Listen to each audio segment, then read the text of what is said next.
Hello guys, and welcome to episode number 207 of the Next Gen Basecast. I am your host, Ben, back again after we took a bit of a break last week for a multitude of reasons, but we're back. And I'm joined, as ever, by my two trusty co-hosts, Mr. Aaron Sullivan. How are you doing? Whoop, whoop. I'm good, sir. How are you? Yeah, so not just saying to carry off air, not too bad. It's been a weird few months for everything that's going on in the world, but yeah, surviving. Not going to change anytime soon, mate. So no, absolutely not. Get used to it. Yeah, things are getting weird, and I'm also joined by Gary Clark. How you doing? I am good, sir. All good. Yeah, living the dream, pretty much. That's what they say. Living the dream, absolutely. So we will start. I mean, it's been a little bit of a busy week in some areas, not necessarily in others. Obviously, we've had a big conference this week with Gamescom, and that's currently happening. I just want to put it out there straight away. I miss going to Cologne. I really do. Like, what a city that is. Definitely. So maybe next year, like, you know, now that all of this pandemic nonsense is not over, but we're over the worst of it, you know, we'll maybe look at it next year. Although I do remember the time that we went, me and Gary went, and it was shortly after the Brexit vote, I think, or was it?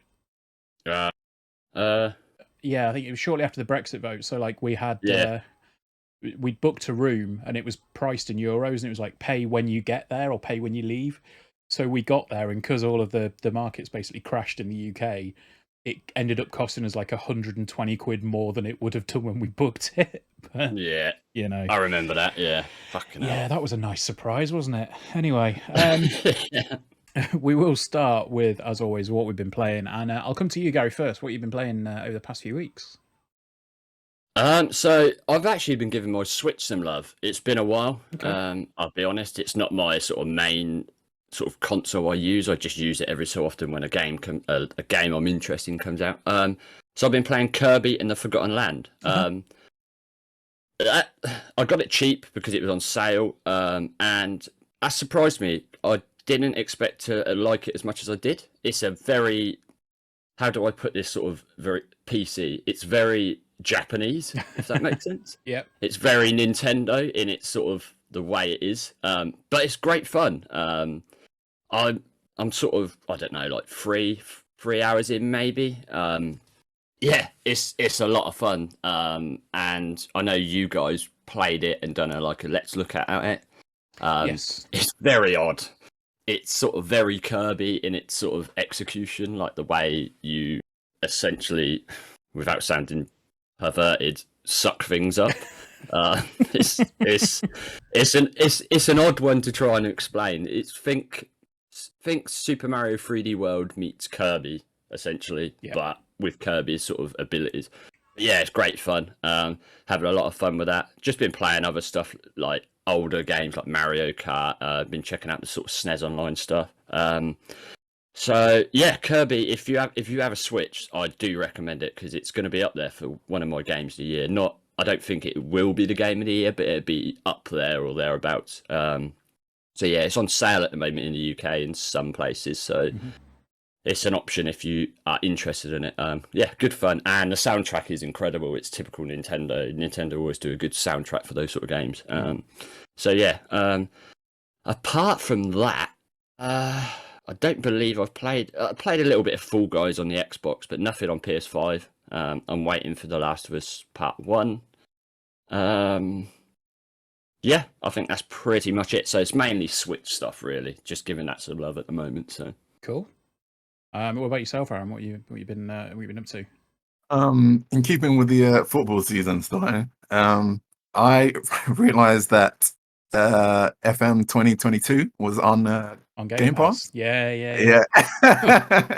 And that's all I've been doing. Well, when I've had time anyway. Yeah, and we all know how that game swallows your time. I mean, traditional football manager quality stuff if you've got the time for it, of course. But yeah, that's about it. I did not know that was on Game Pass. Yep. Neither did I, mate. Wow. I kind of wish I didn't realize it because I think I noticed it last week and I'm already like 2 seasons deep. Oh, Aaron. Yeah. Wow. That is a time sucker, that game. Jeez. It really is. Christ. Yeah, that's about it. Have you been kept awake till 2 o'clock in the morning while wearing a suit because you're getting to the cup final yet, or is that is that just me? No, that's just you, I believe. No, I do remember, like, I nearly lost my degree to Football Manager back in 2006, I think it was.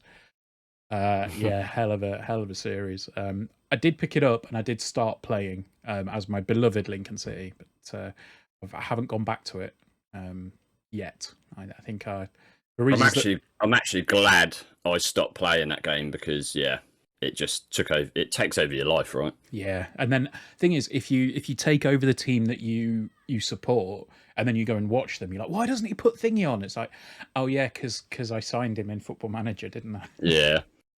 And in real life, he's turned into a manager. In real life, he's playing for, like, Villa reserves or the under-23s or something. Like, oh, for Christ's sake. But no, Game Pass continues to be the source of pretty much everything that I'm tending to play at the minute, which is ironic because I'm going to talk about a couple of PlayStation games when I talk about it. But yeah, so I mean, I've actually, the first game that I was playing a hell of a lot of when it was released was 2 Point Campus, and I'm still picking it up here and there. That is on Game Pass. That's on PC and Xbox. And the beautiful thing about that is that the cross save works flawlessly. So started playing it on, because I've got a Series X in my gaming office room thing. I've got a Series S in the living room, and then I've got a PC in my games room as well. So I kind of started it on Series X, played it on PC for a bit, and then took that same save down to the Series S in the living room, and then kept switching between the three, and it's flawless, really, really good. But you know what you're getting with the 2 Point games. It's essentially like Theme Hospital and 2 Point Hospital, but with a university instead. So we do have a Let's Look At recorded for that, and it'll be up soon. I think that's the next one going up on Monday, maybe. Andy may correct me. But yeah, like you kind of have to juggle that balance of, like, I need this university to make a lot of money, but I also need people to be happy. And I imagine that's probably what a lot of people have to juggle with in real life, but maybe not to the extremes that you do in 2 Point. So yeah, played a lot of 2 Point Hospital, 2 Point Campus. Need to get that. Keep saying 2 Point Hospital. A lot of 2 Point Campus. Then we got code in for Saints Row. Now, I enjoyed Saints Row. I know it's taken a bit of a beating from some of the critics. I think I gave it an 8. I stand by that. I think it was a lot of fun, and that's the thing for me, where when you play a Saints Row game, it's like, I don't expect, like, Naughty Dog levels of polish on the game. I don't expect it to be completely bug free. I will say that when I got the code, it was a very, very, very difficult experience to kind of justify, because you're like, there were a lot of bugs in that initial code. Things like placeholder text. Like I think me and Jordan at VGC had the same bug where, like, there was a sniper scope that got stuck on the screen for a little while. I had a bug where, like, no button prompts or button inputs were working apart from move, so I couldn't, like, get in a car or shoot or anything. But that was resolved by restarting the game.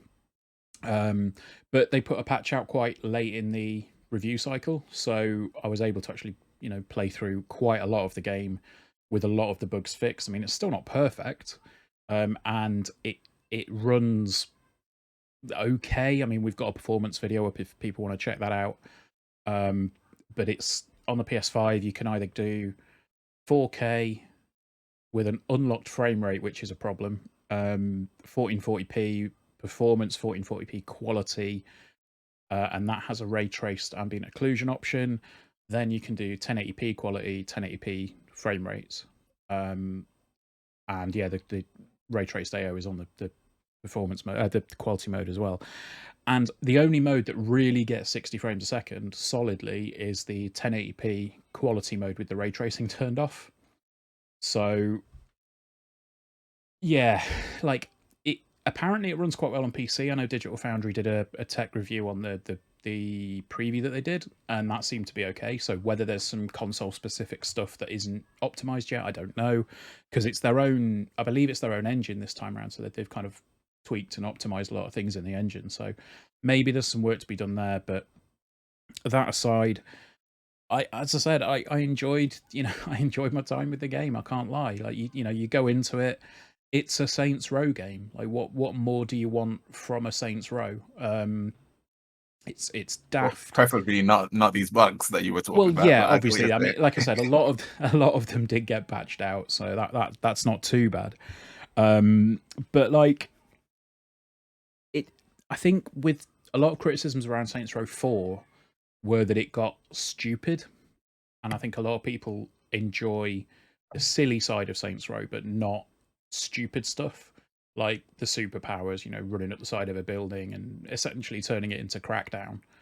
I still think Saints Row 3 is the much better game, and it's still the best in the series for me. But this kind of dials back the stupid but leans into the silly. There's a few more modern twists in it, not necessarily gameplay wise, because again, some of the gameplay is quite dated, but the way that the story is told and like some of the characters and stuff, it just feels like a bit of a more modern Saints Row. And that's not to say that I disagree with a lot of the criticism, because I do. It doesn't look spectacular. It doesn't run particularly well all the time. And it kind of is a GTA game or GTA clone from around the time of like GTA 5 when it came out, or originally came out, I should say. I know open world games have evolved since then, but like for me, this is exactly what I needed at this moment in time. Like I've played an awful lot of hard hitting, gritty games, and like just sort of games that take up an awful lot amount of your time, and just take a lot of your energy. But Saints Row is just fun. Like I really enjoyed it. And yeah, I've come in for a bit of criticism. I did see some people on Twitter, not necessarily going at me because I don't think they know who I am, but essentially saying, oh well, if you've given this game an 8, then you should never review a game again. I'm like, well, I gave it an 8 because I enjoyed it. Like I had fun with it. And that's all I can really say. Like, it's not the most technically proficient game in the world, but neither was the original Grand Theft Auto, and that's one of the best games of all time. So, yeah, that was Saints Row. I did jump back into As Dusk Falls as well, but I've still not finished that because I think I said a couple of weeks ago on the pod, like, it's a very strong first half. It's a very front-loaded game. And then the last thing that I've been playing that I cannot talk about properly until next week is The Last of Us Part 1. Sony sent us a code for that. So I have been playing that. We have put the post out saying that we've got it for review, and the review will be live on the 31st of August at, I believe, 3 p.m. Might be 4 p.m. I can't remember off the top of my head. But yeah, keep your eyes peeled for that one, because we're going to have quite a few things to talk about with that game.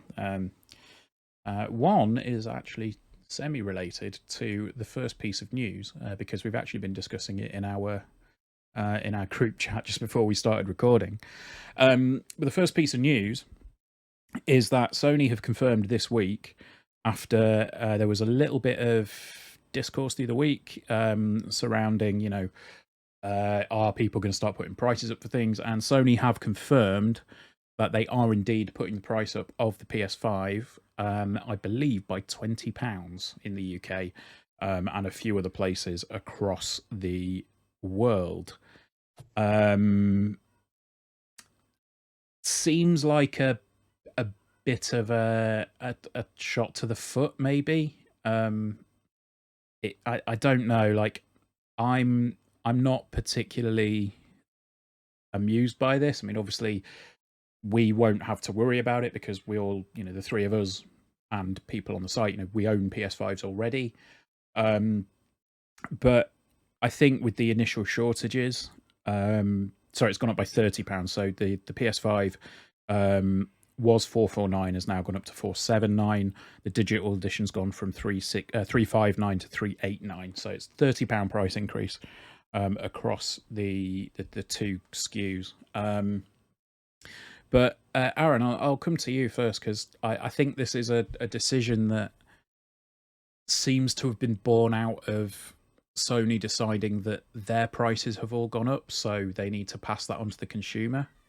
I mean, what are your initial thoughts on it? Because mine aren't particularly promising. So I don't know if I can condemn or support or whatnot, and it's purely because I don't know what the costs are. Yeah, that's fair.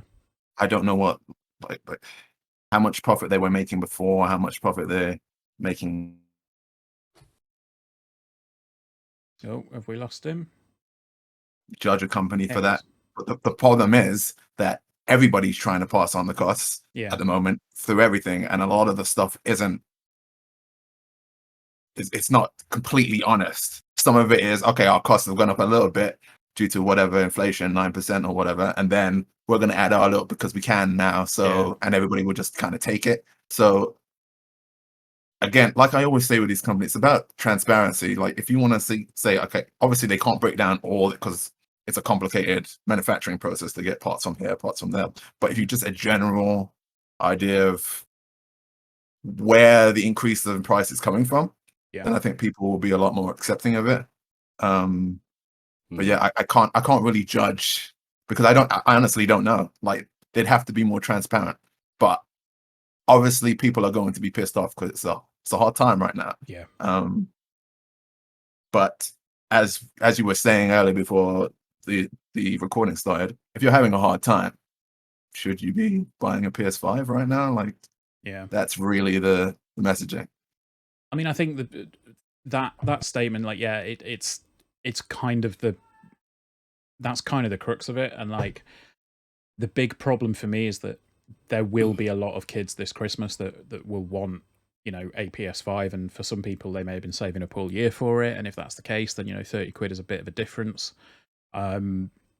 So yeah, it doesn't sit particularly right with me that it's happened, but I again kind of understand to a degree why it's happened. I think that the biggest problem is that they've been so hard to get for people for so long, and now they're just about starting to fill the supply chain, and they're starting to stay in stock for longer than 5 minutes, and now they're going, oh yeah, it's going to cost you an extra £30.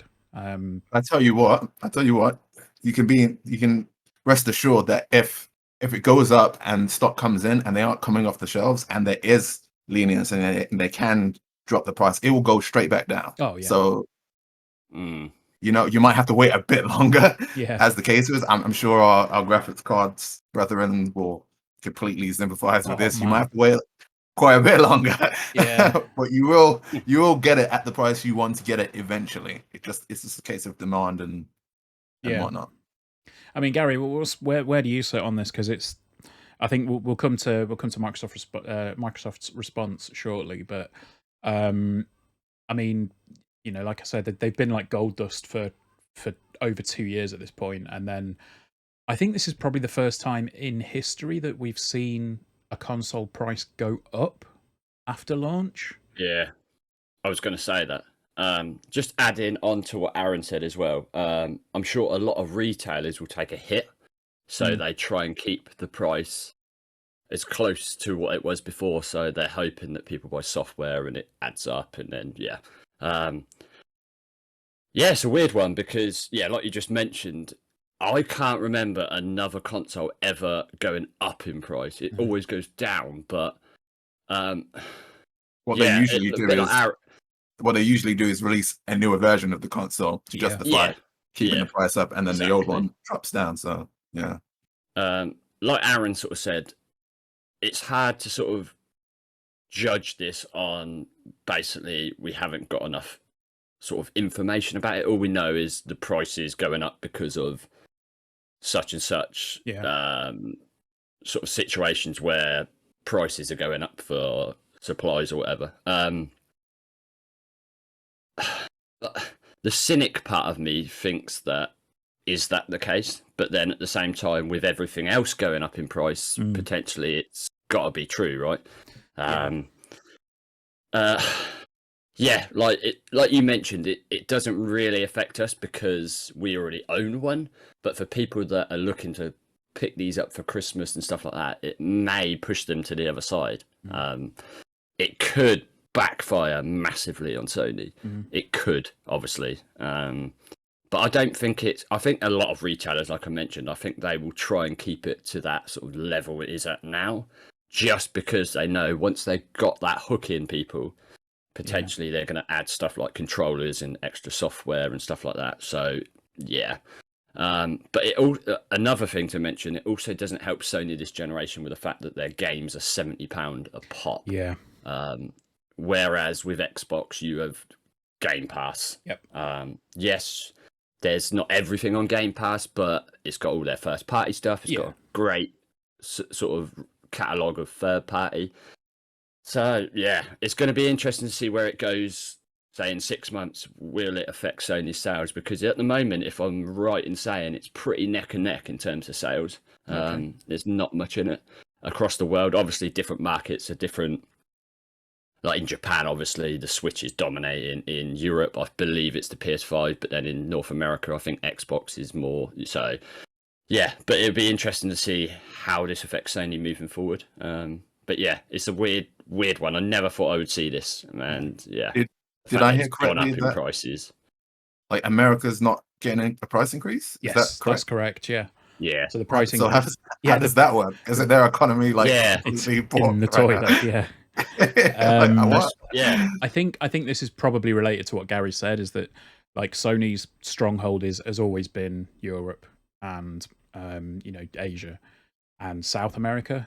I know that they're obviously huge in South America, although a lot of those, wait until the consoles can be modified. But I think this is probably to keep that vocal part of the market quiet. Because if suddenly everybody went, oh shit, you're all having to pay more for a PS5, I think in America particularly that would piss off the largest fan base. The largest potential fan base, shall we say? Because like we said, the Xbox is theoretically more dominant over there. But yeah, I think the thing is, like, it's always been the case that manufacturers will take a loss on the initial console sale and then make it up with software. So it's how much more of a loss Sony would be taking on each unit given the rising price of everything.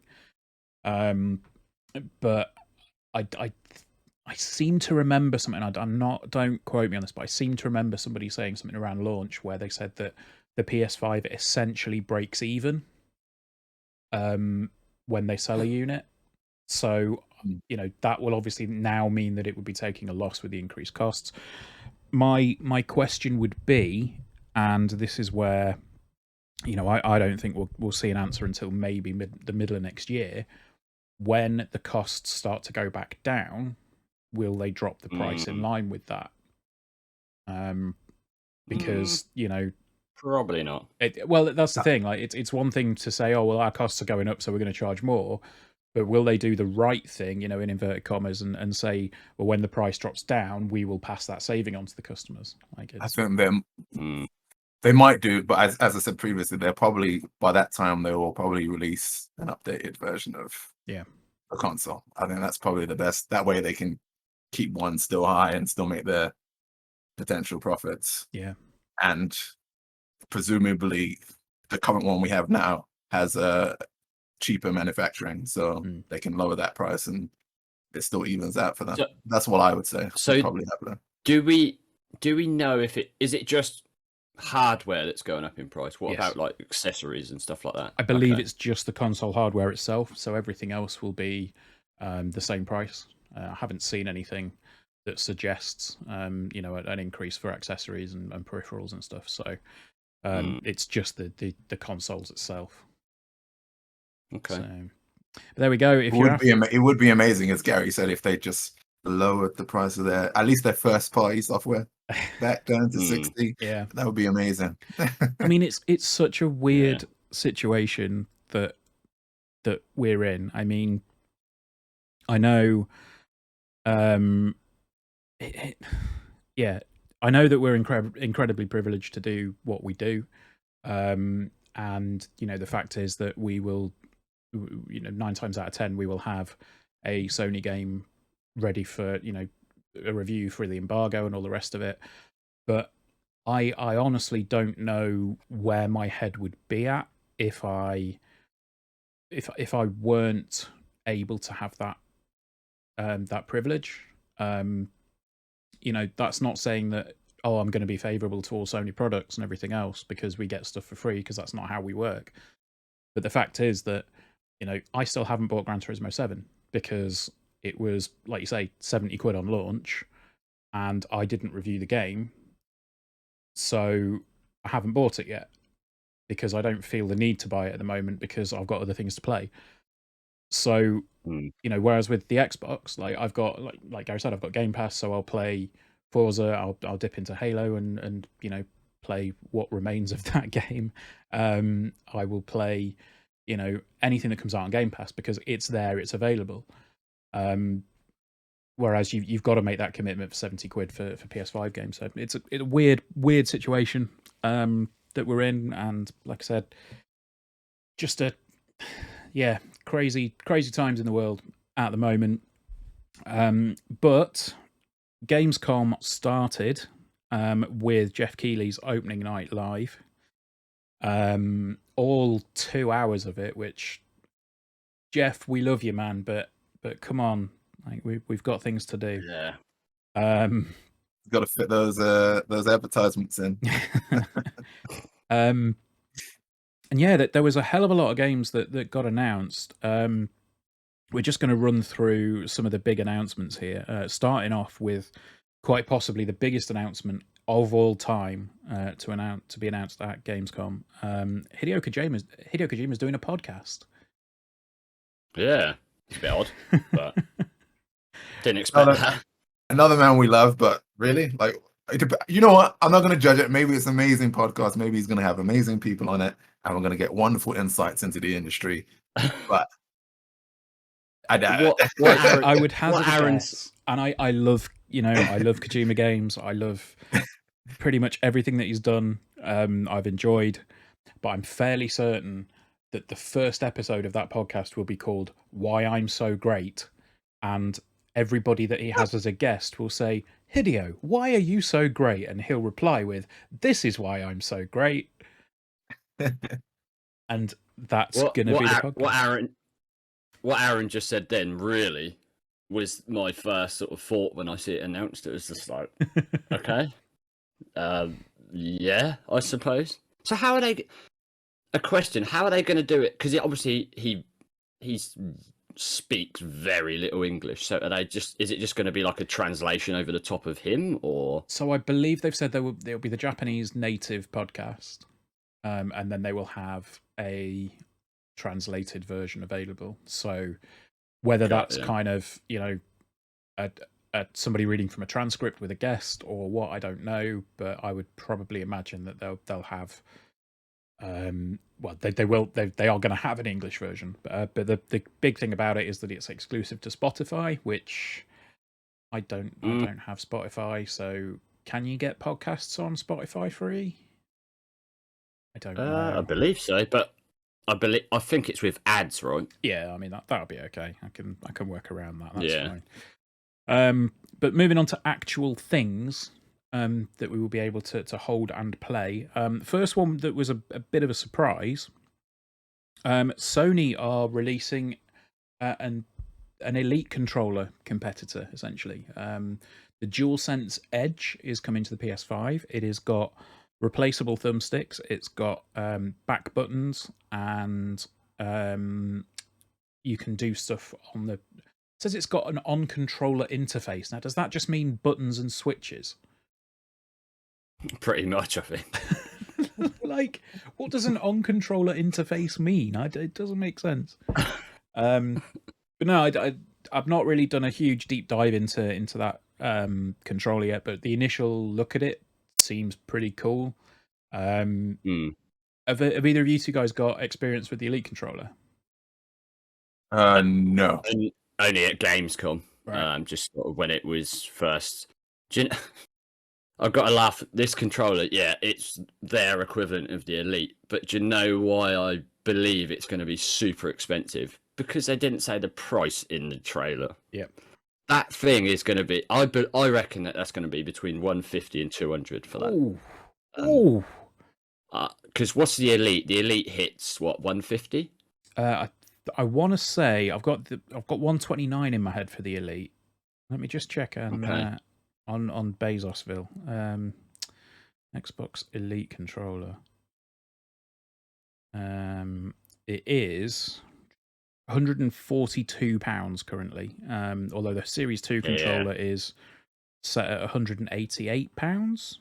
But I think that's probably a third party seller that's capitalizing on the current shortage. Yeah. It's going to be expensive, that controller, obviously, because it's an Elite version of the DualSense. But yeah, if I had to guess, it's between 150 and 200, because the fact that they didn't put that price in the trailer, that normally screams, fuck me, how much is that? So, yeah, it looks nice though. But yeah, I probably won't even bother with it because I'm happy with the normal DualSense. I'm not competitive enough in gaming to even sort of want the Edge version. So, Tell you what, if they made the dual sticks not just replaceable or customizable, if you could actually adjust them positioning wise, even by 2 millimeters either way, I'd probably buy one. I don't know what they've done with the ergonomics of the new pad, but the stick positioning is completely trash compared to DualShock 4. That's my opinion. I think Okay. So I've always had this issue with like PlayStation controllers with the position of their analog sticks, but with DualShock 4, I don't know what they did. I don't know if they made it slightly closer or what, but it was just more comfortable. And I feel like they've stepped backwards with the DualShock 5. It's literally, it feels like I'm stretching my thumbs and I've got no control. So I've got them. Do you believe it's because the DualSense is thicker? Does that affect it? Might be. You know what? It might be. It might be actually the position of the actual. They are in the same position. It might be the position of the actual handles because they flare out a bit more, so you feel like you're further away from. Yeah, I reckon so.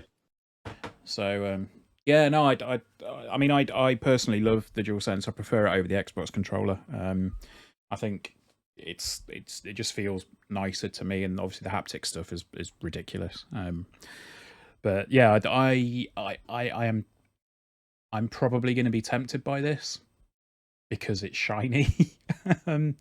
Yeah, I'm always tempted, but yeah, no, we will see. So yeah, that was an interesting little surprise to kick off the show. They also announced that there's going to be a game based on Dune, which had me interested until it said it's an open world survival MMO. At which point I said, "What are you going against MMOs there, Ben?" I don't have friends, Aaron. You don't need friends. It's an MMO. You can make some. True. I can't make friends. I'm a grumpy man. What else was there? So there was new Tales from the Borderlands, which is officially announced. I think I'm excited for that. Yeah, it got leaked in April, I think, or earlier on in the year. So that seems interesting. Basically, it's kind of like the original Telltale series in a way, I think. Yeah. So we'll see what happens with that. There was a game that initially I thought, oh, this looks like a new Sea of Thieves expansion, and then it wasn't. It was called Tortuga. I remember that. Yeah, I was like, oh, this looks interesting. No, it doesn't. Yeah, Tortuga, which basically made me start singing the Lonely Island Jack Sparrow song in my head. as soon as it was announced because that song is an earworm. Possibly the most random announcement of a franchise-based game ever. Killer Clowns from Outer Space is getting a video game. Very, very strange B movie. Killer Clowns was. So yeah, that was weird, wasn't it? Then just going through even more things. We've got The Lords of the Fallen, which I didn't like the original, so why are they rebooting it? Because apparently you didn't like the original, that's why they're rebooting it. Yeah. So yeah, video games only cater to me now. That's how it works. There was a big Hogwarts Legacy trailer. Anybody excited for Hogwarts Legacy? I was until I see that trailer because Jeff Keighley hyped it up so much. He was like, "Oh, it's the best trailer ever." And then I watched it. I was like, "It was all right." The trailer was a bit dry, right? Yeah, but then I'm not the target audience. Maybe they said something that made the lore fans go, hey! But for me, it was kind of dry. It does sound like this is getting quite a non-gamer following. Like just Harry Potter fans in general seem to be very, very into the concept of Hogwarts Legacy. So that could potentially be a big spike in console sales. And amusingly, I saw it referred to as Hogleg earlier on as well, which made me laugh. There's a new Sonic trailer, which again, fair enough. When I said it looked dry, Sonic Frontiers immediately came to my mind. That trailer also looks very dry. Yep. Like there was like 10 seconds of like traditional 3D Sonic. Yep. It was kind of skew at an angle for some reason. It's a weird. I don't know if you're going to be playing the game at that angle. It's kind of weird. But then they went back to the open world and it just looked as dry as ever. And I was like, this, like you said previously, Ron. Yeah. The open world in Sonic Frontiers to me looks very sort of sparse. It doesn't seem like there's enough in it. Does that make sense? Yeah. I'm going to play it because I'm always interested in Sonic. But I see something online. Apparently there's a section of it which is a carbon copy from another Sonic game. Like literally carbon copy. Okay. So I don't know if that was like by choice or because it's a certain part that needs to be in it. I don't know. But yeah, I'm still unsure about it as a game because 3D Sonic games have always been a bit... but I'm always interested, so hopefully it plays better than it currently looks. Yeah. The next one that I was really taken with this actually. There's a new game from Quantic Dream called Under the Waves, and this looked beautiful. Didn't obviously wasn't a huge amount to it because again CG trailer, but reading it here says. Under the Waves follows Stan, an oil company diver in the 1970s who's exploring the depths of the North Sea and is expected to be released next year. So, yeah, I mean, I'm I wouldn't say a fan, but I enjoy Quantic Dream's games. Like, they're all right. Yeah. I really enjoyed Heavy Rain. I really like Beyond Two Souls as well. Detroit's good. Detroit was good, but it didn't hit those heights for me. Okay. And Quantic Dream doing a Star Wars game, like yes, yeah, they are. Okay. I mean, isn't everybody doing a Star Wars game at this point in time? True. Yeah, so that's coming next year. There was a Monkey Island trailer saying that it's being released on September the 19th, which conveniently is International Talk Like a Pirate Day. And what else? Oh. Can I just say something regarding Return of Monkey Island? I didn't know until I watched that it's only on Switch and PC. Yes. Yeah. That's quite a get. Yeah. That's a big get for Nintendo, definitely. I think I might play it. The best part of that trailer is their little jab at pre-order bonuses. Yeah, that was the best part. The best part of that whole trailer. If you pre-order it, you'll get Horse Armor DLC that has literally no use in the game whatsoever. Yeah, it just sits there. That's all. Amazing. Well, and obviously you're looking forward so much, Ben, to Lies of P. Obviously. Well, I was just about to say, Lies of P looks very, very interesting. Oh, it does. Okay. I Well, I wasn't mean, expecting you to say that. It's interesting from the point of view that, oh yeah, this looks cool, but I'll probably never play it. If I can be a bit crass, it looks like Bloodborne fucked Devil May Cry. I've heard that comparison. Yeah. Yeah. And I'm okay with it because Devil May Cry is amazing, Yes. and a lot of people love Bloodborne. So Yeah. So yeah, I think that would be what we would refer to here at NGB as an Andy game. It definitely has a distinct vibe to it, and it's all about Pinocchio, apparently. Yeah. Sorry, just your reaction. Yeah. Yeah, no, very strange one. I'm intrigued to see where that goes, but like I said, probably won't play it. And then the show wrapped up. Sorry, yeah, there was another trailer for High on Life, which is the game from Justin Roiland's team. That was a great trailer. That it was. I have issues with how some of it was presented because it makes it seem like you're constantly going to be having something in front of you talking at you for the entire duration of the game. Yeah, I don't believe it'd be like that, right? I'd hope not. Hopefully not. I mean, I've said this before, and I'll probably get some hate in the comments for it if people do. But I enjoy Rick and Morty for what it is, but I think it's kind of got to a point where everything that Justin Roiland releases at that point has, since Rick and Morty has had this whole Morty's voice in everything, and it's like, oh, what are we gonna do? And it's the same joke in everything that he does. That's fair, yeah. And there's a little bit to that to me that just grates a little bit. So it'd be interesting to see what they do with it. But yeah, the big reveal at the end was, of course, the Pokemon car that they're doing with Mini. Mini have a concept car. Looks insane, though. Mini have a concept electric car that is inspired by Pikachu. Oh yeah. There we go. No, obviously, the final thing, the show closed with the re-reveal of Dead Island 2. Following on from what we initially thought was the reveal for Dead Island 2 at the Summer Game Fest, which turned out to be Goat Simulator 3, which was just genius trolling from Goat Sim, by the way.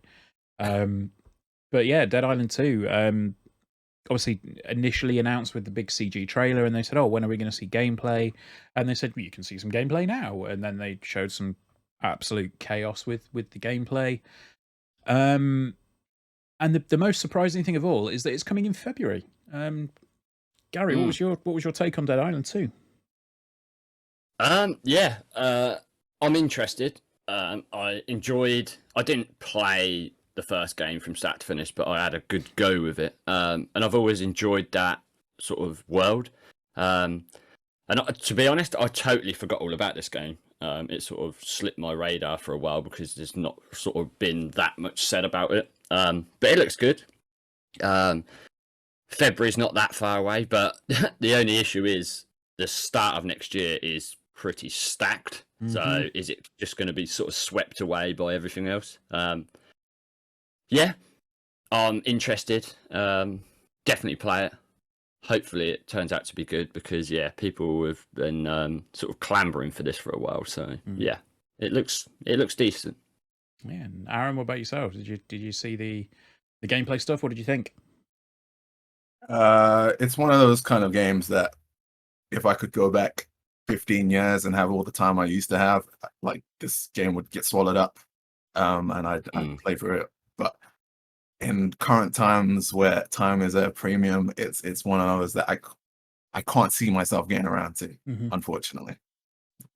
Yeah, it is what it is. I mean, it looked pretty grisly.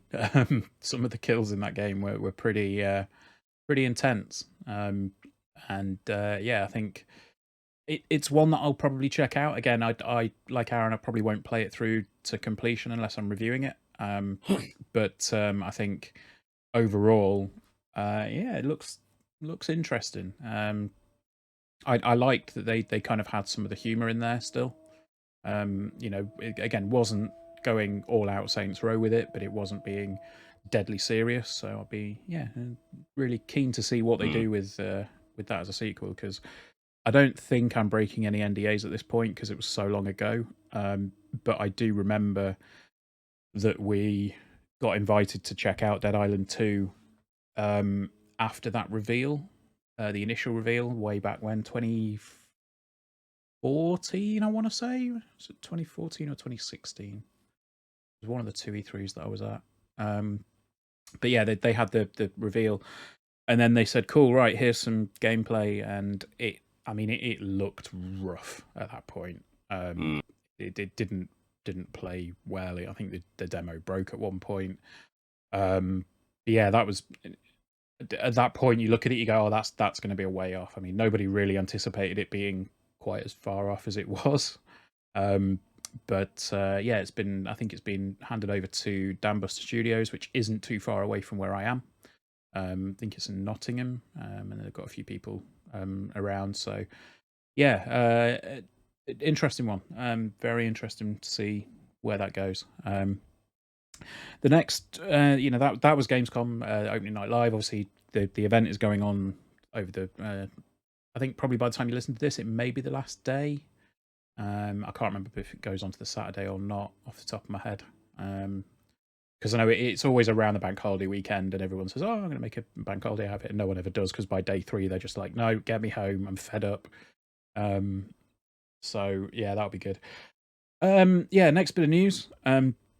Very, very short one. Namco have refiled Time Crisis as a trademark. Hell yeah. That's Time Crisis is That's it. That's amazing. The news. I mean, yeah, I want a new Time Crisis. I don't know how it would work, but I want one.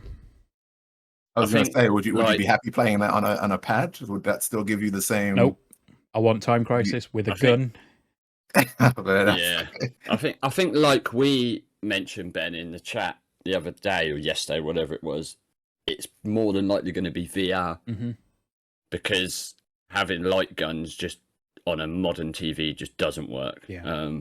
So, and it would make sense to have VR. VR is like the new sort of trendy thing to own. So yeah, and it would work perfectly in VR. So yeah, I believe that's what you said when you said VR. It's got to be that, right? I mean, Time Crisis did have a I want to say 3 game, might be PS4, where they said, "Look, we've developed this little system for light guns that works with flat panels." And I think it had 3 sensors.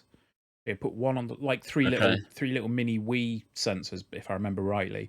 One went on the top and 2 went on the sides, so it kind of triangulated the position of where you were firing.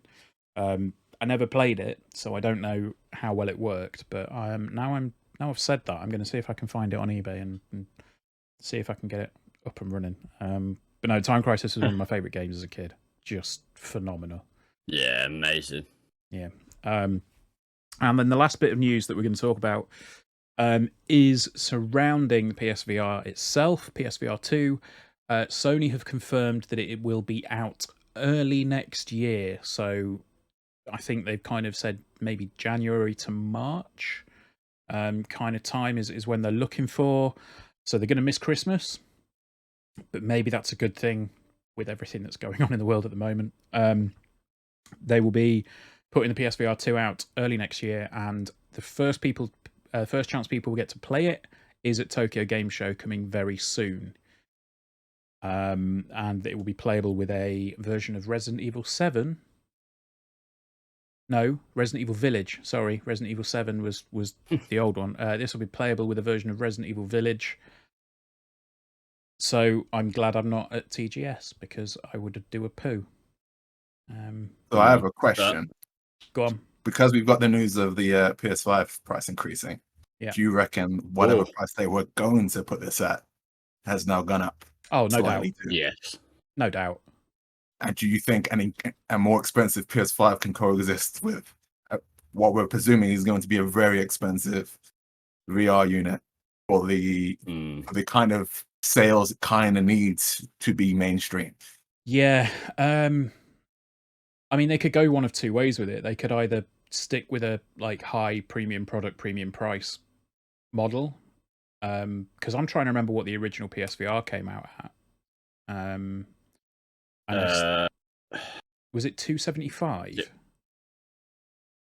I was going to say 350, but 300. It might be. I think was it 325 for the bundle that you got with a few bit. I can't remember. Yeah. Either way, what was it called? Something Worlds bundle, right? PSVR Worlds. Yeah. Yeah. But I'm intrigued to see where they go with this. Because obviously, I've just remembered what spurred the PS5 increase now, because it was Oculus that put the Meta that put the price of the Quest up, didn't they? Not long ago. So obviously VR components have now got a precedent for how much they're going to be. It does sound like this is a hell of a unit, like mini OLED screens per eye. It's gotta be expensive. Yeah, it's gonna be pricey, isn't it? And it being expensive, do you think it's going to be able to sell in the quantities it needs to sell for it to not just be the usual niche and then phase away and we don't get any real titles for it because it's not in enough hands? It's a fair point. I mean, I would love to see them just have it as a massive loss leader, because like we've said earlier, they make the money back on the software side. But what I would say is that PSVR, I think, has actually sold very, very well as a novelty, because people that I know that don't necessarily play a lot of games bought a PS4 and they bought PSVR, and they kind of, oh, this is great, and you know that they still use it today. Like, you know, they'll put it on and play like Astro's Playroom and get the kid, not Astro's Playroom, that's the PS5 thing, but the Playroom VR, whatever it's called. They'll get that and, you know, have the kids play it and stuff like that. So yeah, it's the issue they're going to have with the VR2 is the fact that if someone wants a PS5 and let's add a VR2 with it, you're looking at touching close to £1,000. I think that they would have to price the PSVR 2 at less than the cost of the console. I don't think you could get away with having an official peripheral that costs more than the machine that you're buying it for. Because at that point, it's not necessarily just a peripheral, is it? So my question to you: how much do you believe the VR2 is? Because I believe that's going to be between $400 and $450. I think they'll go 400. Aaron, what do you reckon? Yeah, I can't. I don't think it can be even. I think even 400 is a problem. But obviously, it is a problem. They need to be able to sell the thing and actually make money on it. It's like, unless, again, because there's not a huge software base for VR games on the PS5 right now. There's a few select ones that people play.